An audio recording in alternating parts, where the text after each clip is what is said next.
I think micro schools are uniquely situated to handle those situations. And I think a big reason why they say it will never happen, which is not biblical, because all things are possible and we can pray over those children and they have the mind of Christ. And those are things that we're doing in schools, having them say, I have the mind of Christ and I can do all things, because the power of life and death is in our tongue and faith comes by hearing. So as they grow in faith, they will grow in education. And that being a biblical worldview mindset on everything we're doing.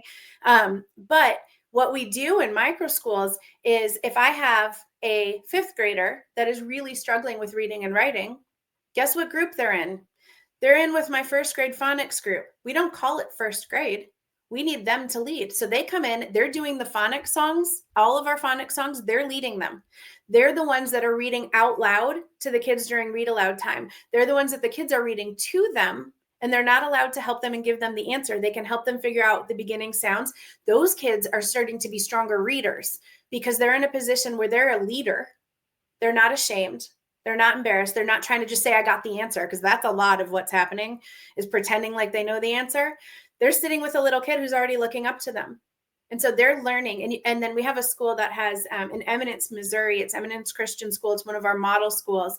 I get a lot of my scheduling and help from Kristen Martin over there. She's amazing. She had 21 students in 1st through 8th grade by herself last year, and it ran like a machine.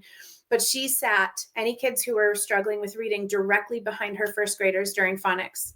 They might be working on math, but in addition to their phonics, they're also sitting there listening and hearing correct ways to speak, correct ways to read, and learning how to form their letters correctly.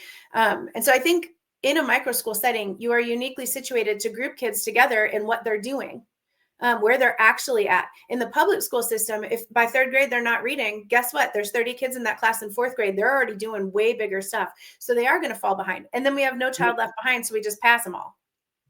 And a lot of these kids went through COVID. A lot of these kids were learning how to multiply and divide on a computer in their bedroom. And I guarantee you that they weren't doing it. And it's not their fault. And the teacher can't fail them. It's not their fault. So what do we do with this now? This is a great solution to a problem that is even before COVID, but especially in light of COVID, where we can group kids in one classroom into the groups that they need to be in. So everybody does level appropriate math and language arts.